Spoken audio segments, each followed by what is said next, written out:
Hello and welcome to SPMIS Academy. Today we'll analyze important newspaper articles of 5th November 2025. Please note you can download the PDF version of today's newspaper analysis by clicking the link given in the comment section. This is the list of the topics that we'll be covering from today's newspaper. आज का पहला topic लेने से पहले एक announcement करना चाहता हूं मैं।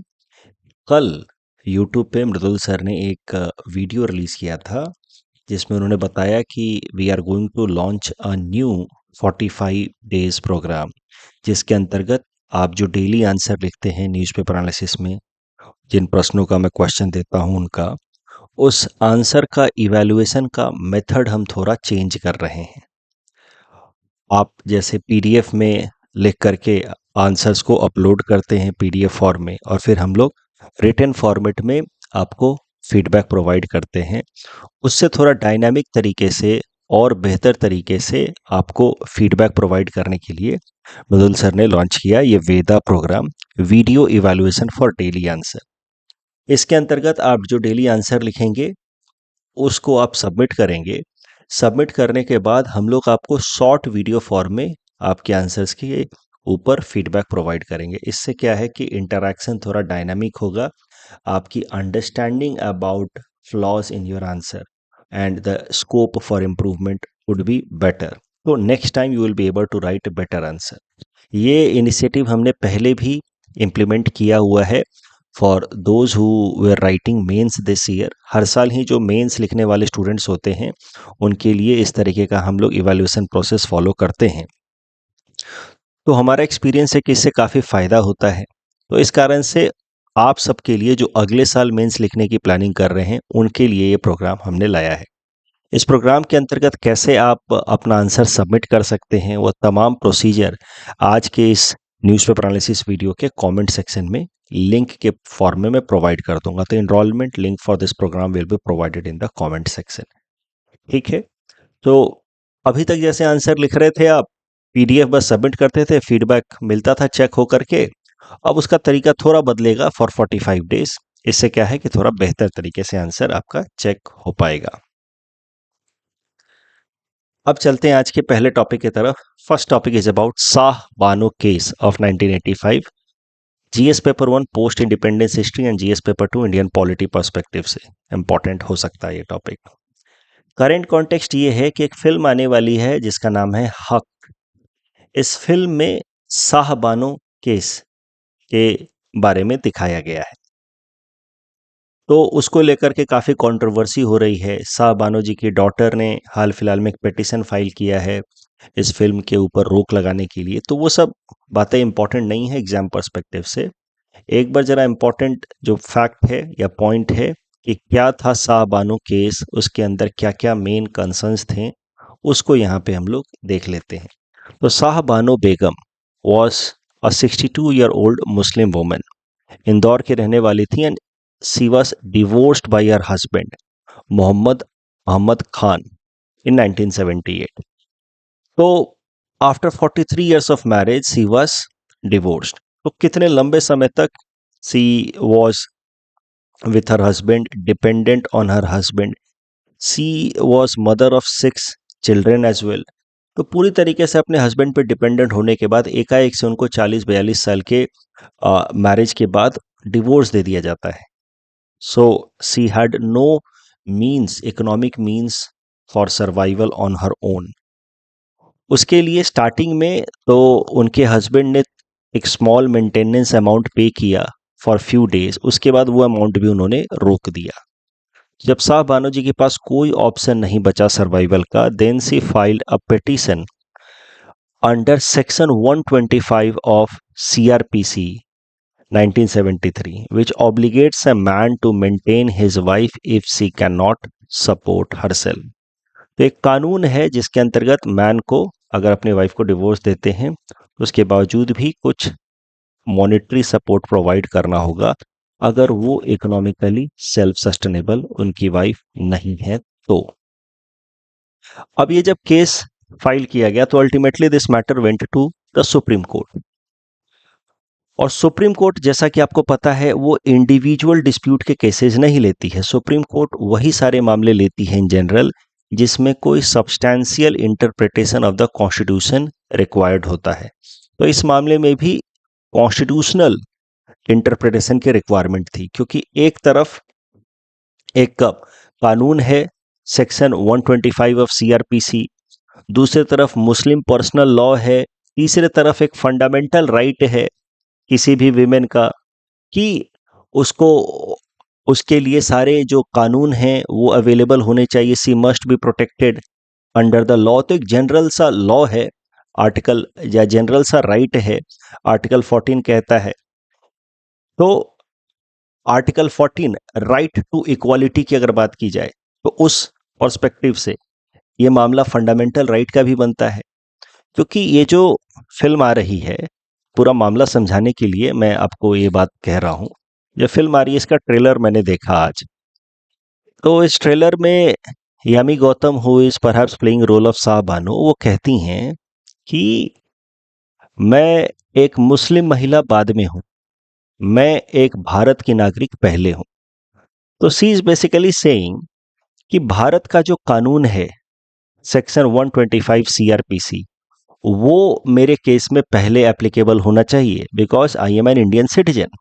और अगर ये मेरे लिए अवेलेबल नहीं होता है, क्लेमिंग कि मैं एक मुस्लिम वुमेन हूँ और मेरे लिए मुस्लिम पर्सनल लॉ एप्लीकेबल होगा जिसके अंतर्गत मुस्लिम मैरिजेस के बाद जब डिवोर्स होता है तो उसमें मेंटेनेंस अमाउंट सिर्फ इद्दत पीरियड तक दिया जाता है।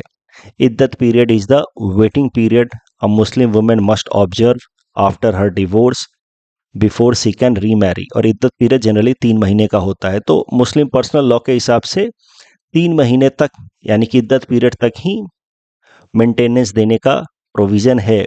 अगर आप ये कहते हैं कि मेरे ऊपर मुस्लिम पर्सनल लॉ एप्लीकेबल होगा, मेरे लिए ये भारत का कानून सेक्शन 125 सीआरपीसी एप्लीकेबल नहीं होगा, तो कहीं ना कहीं मेरा right to equality under article 14 violate हो रहा है। Law made by the government of India should be applicable to everyone and I am citizen of India first, a Muslim woman later. तो इस तरीके से ये मामला सिर्फ इंडिविजुअल मेंटेनेंस का नहीं रह गया। ये मामला जो है अब it required substantial interpretation of constitution as well as law.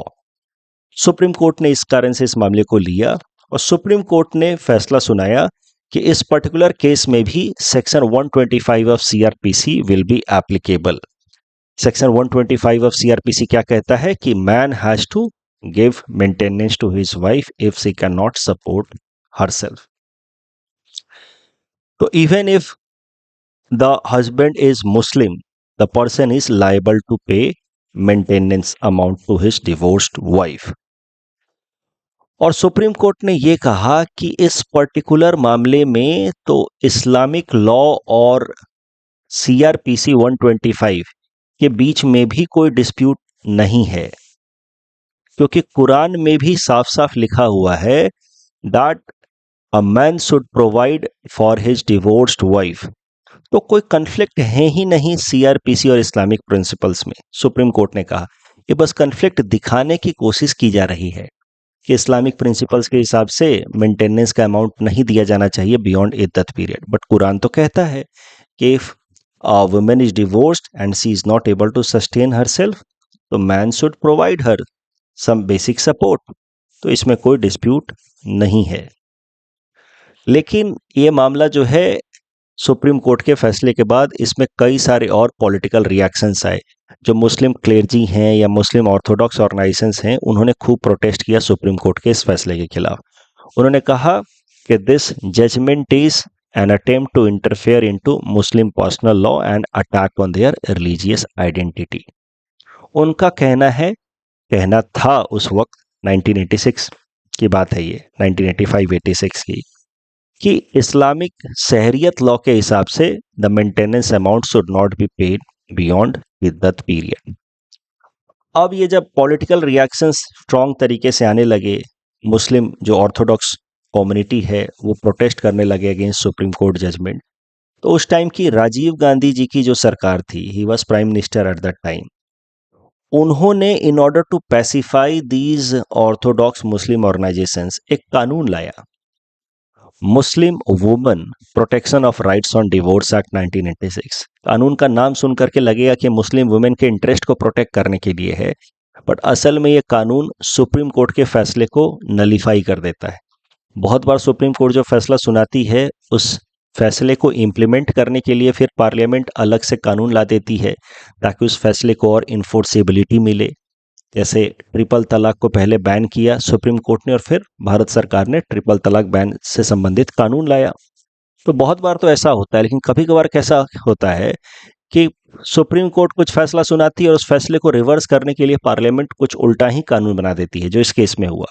Supreme court के फैसले को नलीफाई करते हुए यह कानून लाया गया राजीव गांधी जी की सरकार द्वारा, mainly to pacify the orthodox Muslim organisations and community. और इसमें उन्होंने कहा इस कानून के हिसाब से कि maintenance amount need not to be paid beyond इद्दत पीरियड, लेकिन बस ओवरऑल थोड़ा फेयर देखने के लिए कहा कि the maintenance amount must be fair, women को सपोर्ट करना चाहिए so that she could have better life even after the इद्दत पीरियड। लेकिन इद्दत पीरियड तक ही पैसा देना है, उसके बाद नहीं देना है, और वो पैसा ठीक ठाक सा होना चाहिए। वो फेयर कितना होगा, that amount also is not mentioned. तो it became very very subjective thing of course. तो सरल भाषा में कहें तो राजीव गांधी जी की सरकार जो कानून लेकर के आई, this law reversed the supreme court's directive. बाद में इस कानून को जो राजीव गांधी जी की सरकार लेकर के आई थी 1986 में, Muslim women protection of right to divorce act 1986, इसको चैलेंज भी किया गया सुप्रीम कोर्ट में साल 2001 में। सुप्रीम कोर्ट के 5 जजेस की कॉन्स्टिट्यूशन बेंच ने इस पर सुनवाई की, लेकिन इस कानून को उन्होंने कॉन्स्टिट्यूशनल डिक्लेयर किया, इसको रिवोक नहीं किया। उन्होंने कहा कि ठीक है, सरकार ने अगर बनाया है, due procedure established by law follow किया है तो ठीक है। तो supreme court upheld this act. चलिए थोड़ा आगे चलते हैं वापस से। ये तो हम लोग 1986 से सीधा जंप करके 2001 में आ गए कि इस कानून को चैलेंज किया गया और बाद में सुप्रीम कोर्ट ने अपहेल्ड किया इस कानून को, इसको रिवोक नहीं किया। लेकिन एक बार 1986 में वापस जाते हैं और थोड़ा देखते हैं कि उसके बाद हुआ क्या भारत में। ये जो फैसला लिया भारत सरकार ने कानून बना करके, इसको फिर खूब क्रिटिसाइज किया हिंदू कम्युनिटी ने। अब हिंदू राइट विंग ग्रुप जो हैं वो एक्टिव हो गए कि आप अपीजमेंट पॉलिटिक्स खेल रहे हैं, सुप्रीम कोर्ट कहती है कुछ और, आप उल्टा कानून बना देते हैं। Hindu right wing groups like RSS, they became very proactive, started pressurising the government. अब राजीव गांधी की सरकार फिर दबाव में आ गई और हिंदू कम्युनिटीज को, राइट विंग ग्रुप्स को खुश करने के चक्कर में उन्होंने क्या किया कि बाबरी मस्जिद गेट्स को 1986 में ओपन करवा दिया, विच वेयर क्लोज्ड सिंस 1949। बाबरी मस्जिद के कंपाउंड में ही राम भगवान का एक आइडल मिला था। उसके बाद 1949 में एक डिस्प्यूट हो गया कि यहाँ पे पहले राम मंदिर हुआ करता था, बाद में उसको तोड़ करके मस्जिद बनाया गया है। तो हिंदू मुस्लिम्स के डिस्प्यूट हुए 1949 में, तो सरकार ने वहाँ पे उस पूरे कंपाउंड में ताला लगा दिया। 1949 से वो कंपाउंड बंद था। 1986 में वो वाला एरिया जहाँ पे वो राम जी का आइडल मिला था, उस एरिया को ओपन किया गया for Hindu devotees to go there and worship. अब जब ताला खुला तो हिंदू डिवोटीज वहां जाने लगे, वर्शिप करने लगे। धीरे धीरे पूरे भारत भर से अलग अलग एरिया से हिंदू डिवोटीज वहां पहुंचने लगे। फिर डिमांड होने लगा कि हम यहाँ मंदिर बनाएंगे अब वापस से अपना, जिस मंदिर को तोड़ करके ये मस्जिद बनाया गया है। फिर ऐसे डिमांड होते होते होते होते 6 दिसंबर 1992 को कई सारे जो हिंदू डिवोटीज हैं वो बाबरी मस्जिद पे चढ़ करके उसको डिमोलिश कर देते हैं, बाबरी मस्जिद तोड़ दिया जाता है। और उसके बाद फिर डिमांड होती है कि यहाँ मंदिर बनाई जाएगी। फिर मामला जो है इलाहाबाद हाई कोर्ट में गया, फिर वहां से सुप्रीम कोर्ट में गया और फिर अल्टीमेटली सुप्रीम कोर्ट ने फैसला सुनाया कि यहाँ पे मंदिर बनना चाहिए, और फिर आपको पता है वहां राम मंदिर बना है। तो इस तरीके से आप देखिए कि शाह बानो केस ने एक चेन रिएक्शन शुरू कर दिया इंडियन पॉलिटिक्स में, और इसका नतीजा एक ये हुआ, राम मंदिर तो बना ही, एक नतीजा ये हुआ कि बीजेपी पॉलिटिकल पार्टी की तरह इमर्ज हुई। अगर पॉलिटिकल हिस्ट्री देखी जाए इंडिया की पोस्ट इंडिपेंडेंस, तो Congress was the most dominant party right since independence. But इस पूरे इवेंट में जब मस्जिद तोड़ा गया और मंदिर बनाने की डिमांड आने लगी, तो this demand resonated across the Hindu community in the country कि वहां पे मंदिर बनाना चाहिए। उस कारण से बीजेपी पार्टी को काफी फायदा हुआ एंड बीजेपी जिसकी सीटें 6, 10, 15, 20 हुआ करती थी, it started to gain larger number of seats in Lok Sabha and then it formed government also. First of all Atal Bihari Vajpayee ji की सरकार बनी और अब आपको पता है कि एनडीए के अंतर्गत अब प्रधानमंत्री नरेंद्र मोदी जी की सरकार है। तो this entire Shah Bano episode led to Babri Masjid episode, led to rise of Hindutva politics, and it changed the political equations in our country, and it led to rise of a new or perhaps more strong party in the form of BJP. इस topic discussion के basis पे ये prelims practice question है। Please attempt this question and submit the answer in the comment section. ऐसा सवाल आपसे पूछा जा सकता है कि ये जो 1985 का शाहबानो केस था, it sparked a nationwide debate on secularism, gender justice and minority rights. और how does this case influence discourse या debate in on public laws and balance between religious freedom, constitutional principles, post independent India? तो आपको इस कानून के बारे में briefly बताना है। आज आपको इसका जवाब सबमिट करना है फॉर वेदा इवैल्यूएशन। तो मैंने खाली हिंट्स दे रखा है, आप अंत में बता सकते हो कि ये जो डिबेट है, ये जो शाहबानो केस है, it led to stronger debate in favour of UCC. इस शाहबानो केस के बाद हमें बात समझ आने लगी कि there are many personal laws that indirectly lead to gender bias, gender discrimination, and that is the reason why even for personal laws we need to have uniformity, and since then the demand of UCC has intensified। ऐसा आप अंत में conclusion में लिख सकते हैं। Next topic is about US sanction on Russian oil and this article claims that this sanction is not for Ukraine but for shale industry of the US. तो इस आर्टिकल में बहुत कुछ सीखने को मिलेगा, सेल इंडस्ट्री के बारे में सीखने को मिलेगा। तो important from our syllabus GS पेपर 2 international relations point of view.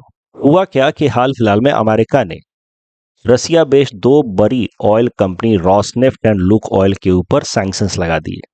They control about 57% of Russia's crude oil output. तो एकाएक से रसिया से जो क्रूड ऑयल सप्लाई है टू द वर्ल्ड इकोनॉमी वो कॉन्ट्रैक्ट हो गया, जिस कारण से global prices of crude oil बढ़ गए बाय 7.5%। इससे भारत को भी नुकसान हो सकता है क्योंकि हाल फिलहाल में भारत अपना क्रूड ऑयल इंपोर्ट जितना भी हम करते हैं उसका 30 to 40% रसिया से हम लोग करते हैं।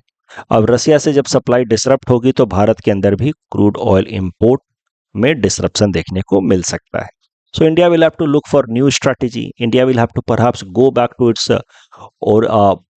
ओल्ड स्ट्रैटेजी, जहां पे हम ज़्यादा crude oil West Asia region से इंपोर्ट करते थे, कुवैत, इराक जैसे देशों से इंपोर्ट करते थे। रसिया से हमने बीच में खूब इंपोर्ट करना शुरू कर दिया था जब रसिया के ऊपर सैंक्शंस लगा था, और उस वक्त भारत ने रसिया से ट्रेड करना शुरू किया था, ज़्यादा क्रूड ऑयल खरीदना शुरू किया था। राइट आफ्टर 2022 जब रसिया यूक्रेन वॉर शुरू हुई तो रसिया के ऊपर सैंक्शंस लगे अमेरिका द्वारा, और उस टाइम में भारत ने रसिया से खूब सारा क्रूड ऑयल खरीदना शुरू किया था कंसेशनल रेट।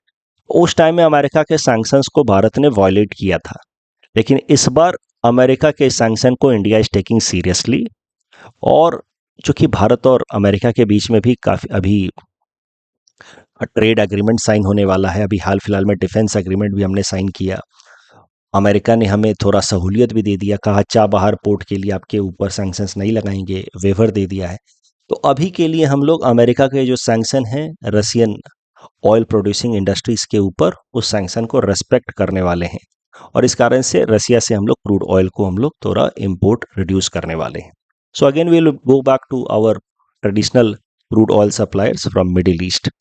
तो ये तो एक बात हो गई, भारत जो है अपना वापस से स्ट्रेटेजिक रीअलाइनमेंट करेगा with respect to crude oil import.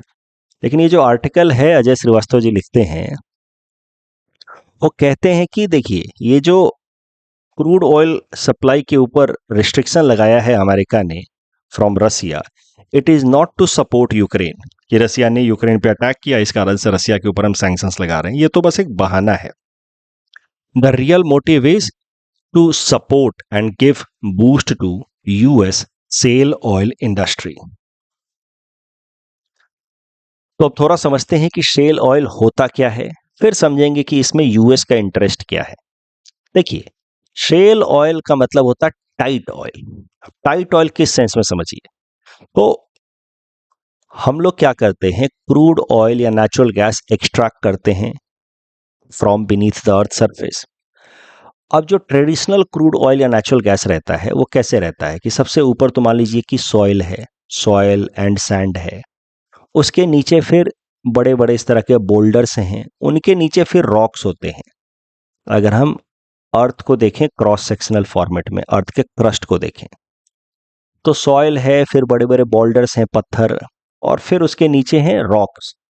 ये जो रॉक्स होते हैं ये सेडिमेंट्री रॉक्स होते हैं, जिसमें खूब सारा पोरस एरिया रहता है। इन्हीं पोरस एरियाज में crude oil and natural gas इकट्ठा रहता है, और इन सेडिमेंट्री रॉक्स के नीचे फिर हार्ड रॉक क्रस्ट होता है। इग्नियस रॉक हो सकता है जो नॉन पोरस होता है, इम्परवियस होता है। तो ये हार्ड रॉक हो गया। हार्ड रॉक के ऊपर परवियस या परमिएबल रॉक, जिसमें खूब सारे स्पेसेस हैं जिसके अंदर crude oil and natural gas रहता है। और हम लोग क्या करते हैं कि ड्रिलिंग करके यहाँ से crude oil and natural gas को एक्सट्रैक्ट करते हैं by creating low pressure here. यहाँ से फिर हम लोग क्रूड ऑयल नेचुरल गैस को एक्सट्रैक्ट करते हैं। तो ड्रिल कर दिया और ऊपर से लो प्रेशर बना दिया, तो धीरे धीरे क्रूड ऑयल नेचुरल गैस अपने आप सक होकर के निकल जाता है। ये है conventional oil extraction method. Oil and natural gas ऐसे ही एक्सट्रैक्ट किया जाता है। बट कभी कभार क्या होता है कि कुछ ऐसे रॉक्स होते हैं, अब नीचे तो इग्नियस रॉक है, impermeable very strong igneous rock, लेकिन उसके ऊपर के जो सेडिमेंट्री रॉक्स हैं वो ऐसे हैं कि बहुत टाइटली पैक्ड हैं उनके ग्रेन्स, यानी कि उनके बीच के स्पेसेस बहुत कम है। और वो सेडिमेंट्री रॉक्स तो हैं बट बहुत स्ट्रॉन्ग रॉक्स हैं, उनको जल्दी ब्रेक कर पाना भी आसान नहीं होता है। और उनके अंदर उनके पोर्स में थोड़े थोड़े ऑयल नेचुरल गैस मिल रहे हैं। अब यहां से ऑयल एंड नेचुरल गैस को निकाल पाना बड़ा कठिन हो जाता है। तो इस तरीके के रॉक्स जो बहुत स्ट्रॉन्ग हैं, जिनके छोटे छोटे टाइनी पोरस हैं, उनमें ऑयल एंड नेचुरल गैस है, but they are so strong कि उनको डायरेक्टली ड्रिल करके, ब्रेक करके और वहां से प्रेशर क्रिएट करके और ऑयल एक्सट्रैक्ट कर पाना कठिन हो जाता है। तो ऐसे रॉक्स को कहा जाता है सेल रॉक्स, और उनके अंदर जो ऑयल है या नेचुरल गैस उसको कहा जाता है शेल ऑयल या सेल नेचुरल गैस। तो shale rocks are dense fine grained rocks that do not let oil flow easily. वहीं कन्वेंशनल रॉक्स की बात की जाए तो दे आर पोरस रॉक्स। उनके अंदर जो ऑयल होता है उसको आराम से एक्सट्रैक्ट किया जाता है by drilling vertically and creating pressure on the up low pressure on the upward side, ताकि ऑयल एक्सट्रैक्ट होकर के निकल आए। तो ये जो कन्वेंशनल ऑयल एक्सट्रैक्शन का तरीका है जो इस इमेज में दिखाया गया है, ये चीपर भी होता है, ईजियर भी होता है। वहीं शेल रॉक्स के अंदर ये हार्ड रॉक्स हैं, इनके अंदर पोरस में ऑयल नेचुरल गैस है, लेकिन यहाँ से ऑयल नेचुरल गैस को एक्सट्रैक्ट करना इतना आसान नहीं है। तो यहाँ से शेल रॉक्स के अंदर जो सेल रॉक्स के अंदर जो shale oil and natural gas है, वहां से एक्सट्रैक्शन करने के लिए एक स्पेशल टेक्निक का इस्तेमाल किया जाता है, जिसको कहा जाता है हाइड्रोलिक फ्रैकिंग या हाइड्रोलिक फ्रैक्चरिंग टेक्नोलॉजी, जिसके अंदर इंटेंस प्रेशर लगा करके इन रॉक्स को पहले क्रैक किया जाता है। क्रैक करने से क्या होता है कि जो छोटे छोटे पोरसेस में ऑयल नेचुरल गैस थे वो आकर के इन क्रैक्स में इकट्ठा हो जाते हैं और फिर उस ऑयल और नेचुरल गैस को एक्सट्रैक्ट किया जाता है। तो of course this process is very complex and expensive. तो सेल रॉक्स सरल भाषा में कहें तो हार्ड रॉक्स, उनके अंदर जो ऑयल नेचुरल गैस है उनको कहा जाएगा shale oil, shale natural gas. उनको एक्सट्रैक्ट करने के लिए हमें स्पेशल तरीके की टेक्नोलॉजी लगानी पड़ती है, जिसको कहा जाता है हाइड्रोलिक फ्रैकिंग टेक्नोलॉजी, जिसमें सेल रॉक्स को ब्रेक किया जाता है और फिर वहां से ऑयल एंड नेचुरल गैस को एक्सट्रैक्ट किया जाता है। तो पहले ड्रिलिंग की जाएगी। नॉर्मली सेल रॉक्स में ड्रिलिंग जो है वो वर्टिकली करने के बजाय हम लोग ऑब्लिक तरीके से करते हैं, हॉरिजॉन्टली करते हैं। कि यहाँ पे है मान लीजिए सेल रॉक्स, अब सीधा सीधा इसमें वर्टिकल रॉक इन ड्रिलिंग करने से क्या है कि ड्रिलिंग करना कठिन हो जाएगा, जो हमारे इक्विपमेंट्स हैं वो टूट जाएंगे। तो साइड से पहले ड्रिलिंग की जाती है, जहाँ पे रॉक्स थोड़े से कमजोर हैं वहां से ड्रिलिंग की जाती है और फिर हॉरिजॉन्टल ड्रिलिंग ऐसे की जाती है। तो इसको कहा जाएगा ऑब्लिक ड्रिलिंग। और फिर क्या किया जाता है कि ड्रिलिंग करने के बाद, ड्रिल तो कर दिया, एक पाइप जैसा हमने डाल दिया, और उसके बाद हम लोग heated water at high pressure and temperature mixed with some chemicals like गौर गम, वो सब इस पाइप के थ्रू डालते हैं ताकि अंदर में इस सेल रॉक्स के अंदर प्रेशर क्रिएट किया जाए। उस प्रेशर से क्या होगा कि सेल रॉक्स जो हैं क्रैक्स हो जाते हैं, उसके अंदर फीसर्स पड़ जाते हैं, एंड देन फिर इन क्रैक्स के अंदर ऑयल एंड नेचुरल गैस आकर के इकट्ठा हो जाता है। फिर इस पाइप के थ्रू हम लोग वाटर इंजेक्ट करते हैं further. This water mixes with the oil and natural gas of these fissures, और फिर उस वाटर को सक आउट कर लिया जाता है। और इस तरीके से जो वाटर मिक्सचर हमने सक आउट किया उसमें ऑयल नेचुरल गैस मिक्स रहता है, और फिर उसमें से वाटर को सेपरेट करके oil and natural gas produce किया जाता है। तो इससे आपको एक बात तो अच्छे से समझ आ गई कि हाइड्रोलिक फ्रैकिंग टेक्नोलॉजी कॉम्प्लेक्स है, और कॉम्प्लेक्स है इस कारण से इससे ऑयल और नेचुरल गैस को एक्सट्रैक्ट करना काफ़ी एक्सपेंसिव मेथड भी होगा। एक्सपेंसिव तो है ही, साथ ही साथ इन्वायरमेंट के लिए भी डैमेजिंग है, क्योंकि बहुत सारा फ्रेश वाटर इस्तेमाल होता है। पहले तो ड्रिलिंग करो, ड्रिलिंग करने में भी फ्रेश वाटर का इस्तेमाल किया जाता है, हाई प्रेशर फ्रेश वाटर जिसमें केमिकल गौर गम मिला करके डाला जाता है। बाद में जब ड्रिलिंग हो गई तो फिर से फ्रेश वाटर डालो, ड्रिलिंग करने के बाद फिशर डेवलप किया जाता है प्रेशर बढ़ा करके, वाटर के अंदर प्रेशर बढ़ा करके। उसके बाद जब ड्रिलिंग हो गई तो फिर से फ्रेश वाटर डालो जो इस ऑयल एंड नेचुरल गैस के साथ मिक्स होगा, फिर उसको एक्सट्रैक्ट करो, तो इसमें बहुत सारा फ्रेश वाटर वेस्ट होता है। उसके अलावा केमिकल जो है ग्राउंड वाटर में जब डाला जाता है तो केमिकल जब ग्राउंड के अंदर इंसर्ट किया जाता है जैसे कि गौर गम एंड ऑल, तो बहुत बार वो ग्राउंड वाटर के साथ मिक्स हो जाता है और ग्राउंड वाटर को पॉल्यूट करता है। उसके अलावा जो ड्रिलिंग एक्टिविटी है, ड्रिलिंग की जाती है और सेल रॉक्स हैं यानी कि हार्ड रॉक्स हैं, उनको जब ड्रिल किया जाता है तो बहुत बार लोकलाइज्ड अर्थक्वेक्स भी आता है, और इवन अर्थ सरफेस पे भी क्रैक्स पड़ जाते हैं बहुत बार because of hydraulic fracking technology. तो ये सब इन्वायरमेंटल चैलेंजेस हैं। बट मुद्दा ये है कि शेल गैस रिजर्व्स जो हैं, माना जाता है कि उनमें ज़्यादा ऑयल एंड नेचुरल गैस है as compare to conventional oil and natural gas reserves. Shale gas को लेकर के या सेल ऑयल को लेकर के अभी तक एग्जैक्ट डेटा अवेलेबल नहीं है, कंक्रीट डेटा कि किस देश के पास कितना shale oil and natural gas का रिजर्व है। बट एक मोटी मोटी अंडरस्टैंडिंग है कि US has second largest oil and natural gas reserves of shale after Russia. तो shale oil and natural gas का रिजर्व्स में अमेरिका सबसे आगे है आफ्टर रसिया। लेकिन अमेरिका के साथ एक और एडवांटेज है कि उसके पास दूसरा सबसे ज़्यादा shale oil and natural gas का रिजर्व है। ठीक है, ये भी एक एस्टिमेशन है, इसका कंक्रीट डाटा नहीं है। बट दूसरी पॉजिटिव बात अमेरिका को लेकर के कि America has developed cost effective technology for extraction of shale oil. तो हाइड्रोलिक फ्रैक्चरिंग कैसे करनी है कॉस्ट इफेक्टिव मैनर में, वो अमेरिका ने इसकी टेक्नोलॉजी डेवलप कर ली है। रसिया के पास अभी कन्वेंशनल ऑयल एक्सट्रैक्ट करने की टेक्नोलॉजी है, शेल ऑयल को कॉस्ट इफेक्टिव तरीके से एक्सट्रैक्ट करने की मेथड्स अभी रसिया के पास नहीं है। और यही कारण है कि US has started to extract large amount of shale oil in recent time, and this US has emerged as the largest producer of crude oil globally. एक वक्त अमेरिका खूब सारा क्रूड ऑयल इंपोर्ट करता था, लेकिन आज के टाइम में अमेरिका बहुत बड़ा क्रूड ऑयल का प्रोड्यूसर बन गया है, एक्सपोर्टर बन गया है। क्यों? क्योंकि वो सेल ऑयल को एक्सट्रैक्ट कर रहा है, और सेल ऑयल को एक्सट्रैक्ट करने के लिए उसने कॉस्ट इफेक्टिव टेक्नोलॉजीज निकाल ली हैं। बट कितना भी कॉस्ट इफेक्टिव हो जाए, सेल ऑयल को एक्सट्रैक्ट करना तो अभी भी कॉस्टली है ही। और यही कारण है कि जब तक इंटरनेशनल मार्केट में क्रूड ऑयल का दाम $65 पर बैरल या उससे ज़्यादा नहीं होगा, तब तक अमेरिका अपने सेल ऑयल को इंटरनेशनल मार्केट में नहीं बेच पाएगा, क्योंकि शेल ऑयल अमेरिका अभी भी कॉस्ट इफेक्टिव मैनर से एक्सट्रैक्ट कर रहा है, but yet it is a costly and expensive method. तो America wants the international crude oil prices to remain high so that it could sell its shale oil in international market and earn forex reserves for its country. Trade surplus बना पाए for its country. और यही कारण है कि America हाल फिलहाल में चाहता है कि दुनिया भर के क्रूड ऑयल मार्केट सप्लाई में डिसरप्शन हो जाए।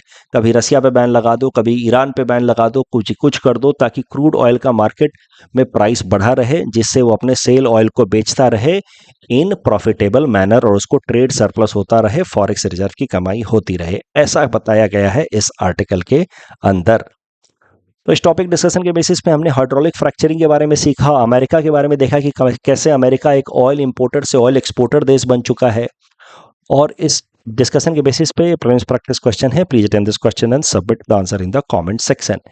Next topic is about CITES report, important from syllabus GS पेपर 3 एनवायरमेंट पॉइंट ऑफ व्यू।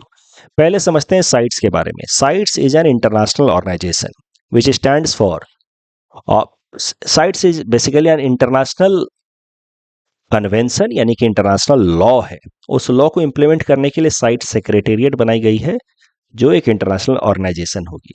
तो साइट्स, जिसका फुल फॉर्म है convention on international trade in endangered species, it is an international law, international law and which is a result of an international agreement which aims at regulating trade in endangered species of flora and fauna।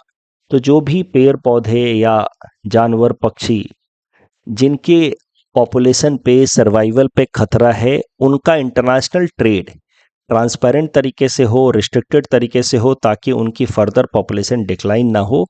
इस मकसद से ये international agreement sign किया गया है, जिसकी मदद से इंटरनेशनल कानून साइट्स लाया गया है। इसका सेक्रेटेरिएट है in Geneva, Switzerland. It was adopted in 1973। Finally it was open for signing in 1973 and finalized and enforced in 1975. India has signed sites and part of it since 1976। आज के date में 185 countries जो हैं इस sites के member signatory countries हैं। इस sites international law के अंतर्गत फ्लोरा एंड फौना स्पीसीज को 3 कैटेगरी में डिवाइड किया गया है। अपेंडिक्स 1 वो कैटेगरी है जिसमें उन स्पीसीज को रखा गया है who are threatened with extinction, यानी कि जिनके सर्वाइवल पे बहुत ज्यादा खतरा है, basically critically endanger type species जो IUCN आइडेंटिफाई करता है, उन स्पीसीज को अपेंडिक्स 1 में रखा गया है। उनके ट्रेड जो हैं they are not permitted except in exceptional circumstances. In some exceptional circumstances with special permission trade is allowed. जैसे भारत ने चीता मंगाया, तो under exceptional circumstances with special permission appendix 1 के जो स्पीसीज हैं उनका माइग्रेशन अलाउड है from one country to another, trade allowed है, अदरवाइज नहीं। अपेंडिक्स 2 में वो स्पीसीज हैं who are not threatened but who are on the verge of getting threatened, तो उनका भी ट्रेड पे रिस्ट्रिक्शन है, but their trade is permitted in regular manner. तो अपेंडिक्स 1 की तुलना में अपेंडिक्स 2 के जो स्पीसीज हैं उनका ट्रेड रिलेटिवली थोड़ा ईजियर है। अपेंडिक्स 3 में उन स्पीसीज को रखा गया है जिनकी पॉपुलेशन को कोई खतरा नहीं है, येट उनके ट्रेड को रिस्ट्रिक्ट किया जाता है on request of a particular country. जैसे भारत ने मान लीजिए रिक्वेस्ट किया, एग्जांपल के लिए मैं कह रहा हूं कि काऊ के ट्रेड पे एक रिस्ट्रिक्शन होना चाहिए, तो भारत के रिक्वेस्ट पे अगर साइट्स में ये प्रपोजल मान लिया जाता है तो cow will be put into appendix 3, given protection to some those species on request of a particular country, appendix 3 में। अब ये जो साइट्स इंटरनेशनल लॉ है, कन्वेंशन है, उसके अंतर्गत जो इसका सेक्रेटेरिएट है इन जेनेवा, स्विट्जरलैंड, उसने हाल फिलहाल में भारत के अंदर इंडेंजर्ड स्पीसीज के ट्रेड रिलेटेड जो नॉर्म्स हैं उनका रिव्यू किया, और साइट्स ने कहा कि भारत को इमीडिएटली स्टॉप करना होगा importing of wild animals, specially those animals that are under appendix 1 until CITES secretariat does proper check. CITES secretariat का ऐसा मानना है कि भारत के अंदर इंडेंजर्ड स्पीसीज का इलीगल ट्रेड हो रहा है, even those species that are categorised under appendix 1 of CITES. ऐसा मानना है साइट सेक्रेटेरिएट का कि कुछ मैटर ऑफ कंसर्न देखने को मिल रहे हैं। इस कारण से उसने भारत सरकार को कहा है कि अभी के लिए आप इमीडिएट स्टॉप लगाइए किसी भी तरीके का इंडेंजर्ड स्पीसीज के ट्रेड पे, जब तक पूरी तरह से चेकिंग नहीं हो जाती। तो साइट्स सेक्रेटेरिएट का कहना है कि animals like gorilla, chimpanzee, orangutans, snow leopards could be smuggled into India under false claims, कि नहीं इनको हम कंजर्वेशन के लिए ला रहे हैं, ऐसे ला रहे हैं, ये सब अलग अलग क्लेम से। उसके अलावा there are some species that are brought into India by saying that they were captive bred, यानी कि उनको कैप्टिविटी में ही रेस किया गया है, उनको कैप्टिव तरीके से ही रेस किया गया है उसी पर्पस के लिए, यानी कि एज ए पेट रेस किया गया है, but many of them were actually caught in the wild. ऐसे कुछ रिपोर्ट्स आए हैं साइट्स के सामने। That is why CITES has asked government of India to put immediate restriction on the movement of या trade of endangered species until proper evaluation process is put into process. तो इस कारण से CITES has come into news again, and that is why sites is an important topic this year from prelims exam point of view as well as mains में भी इससे related प्रश्न आ सकता है। तो साइट से रिलेटेड ये प्रश्न मैंने आपको दिया जो यूपीएससी ने साल 2015 में पूछा था। जो पहला स्टेटमेंट आप पढ़ोगे तो आपको पता चलेगा IUCN और यूनाइटेड नेशंस के रिलेशंस के ऊपर है। आपको बस ये सोचना है कि जब मैंने आपको यूनाइटेड नेशंस बताया था तो क्या ये बताया था कि यूनाइटेड नेशंस का कोई ऑर्गन है IUCN? ऐसा तो नहीं बताया था। बस ये सोचोगे ये सवाल सॉल्व हो जाएगा from elimination technique. Next topic is about new species of jumping spider. Films perspective से इंपॉर्टेंट है, कभी कभार फिल्म्स में से सवाल सीधे सीधे पूछ लेते हैं। यूपीएससी ने पूछा हुआ है नया खेल बनाना स्पीसीज कहाँ मिला है, इस तरह के पूछे हुए हैं उन्होंने प्रश्न, ठीक है। तो देख लेते हैं। A new species of jumping spider has been found in Chikmagaluru district of Karnataka in Western Ghat. This has been named Pelia melendu. Melenadu. Pelia melenadu. Melenadu is the place जहाँ पे इसको पाया गया। ये डिस्कवरी इंपॉर्टेंट इसलिए है because the last पीलिया species was discovered in western Ghat 123 years ago in Kerala 1902 में, and this is also for the first time male and female spiders of Pelia genus have been identified together। इस कारण से भी ये important है। इस तरीके का प्रीलिम्स प्रैक्टिस क्वेश्चन मैंने आपको दिया है, सीधा सीधा इस तरह का सवाल आपको एग्जाम में भी देखने को मिल सकता है। Attempt this question and submit the answer in the comment section. ये वाला जो प्रश्न था हिंदू कुश माउंटेन से रिलेटेड, तीसरा स्टेटमेंट गलत है because they are not volcanic. बाकी 3 स्टेटमेंट सही हैं। हाई सी ट्रीटी से रिलेटेड पहला स्टेटमेंट गलत है of course because it is legally binding. दूसरा स्टेटमेंट सही है। Sweet revolution is about beekeeping and ODI world cup में सबसे ज़्यादा फाइनल मैच में man of the player of the tournament थे Shafali Verma ji. That's all from our side for today. Thanks for watching.